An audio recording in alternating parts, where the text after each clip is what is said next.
South actress কীর্তি Suresh 12ই December বিয়ে করলেন তার দীর্ঘদিনের বয়ফ্রেন্ড অ্যান্টনি থাটিলকে। সাউথ এই অ্যাক্ট্রেস গোয়াতে একটি সুন্দর অনুষ্ঠানের মধ্য দিয়ে তার বিয়ে সম্পন্ন করেন।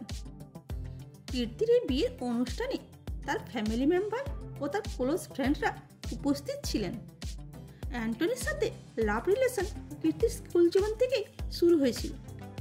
এরপর কীর্তি সাউথ ইন্ডাস্ট্রিতে নিজের প্রতিভার অ্যাক্টিংয়ের দ্বারা নিজের জায়গা পোক্তা করেন। কীর্তি গত 15 বছর ধরে অ্যান্টনির সাথে রিলেশনে ছিলেন, যদিও কীর্তি তাদের রিলেশনের কথা প্রথমে প্রকাশ্যে আনেননি। এরপর কীর্তি গত বছর অ্যান্টনির সাথে এনগেজমেন্ট সম্পন্ন করেন, আর 12ই ডিসেম্বর তারা সমস্ত রকম রিচুয়ালসের মাধ্যমে বিবাহ বন্ধনে আবদ্ধ হন। এরকমই ভিডিও পেতে চ্যানেলটিকে লাইক, শেয়ার ও সাবস্ক্রাইব করুন, আর ফেসবুক, ইনস্টা থেকে দেখে থাকলে ফলো করুন। Thanks for watching.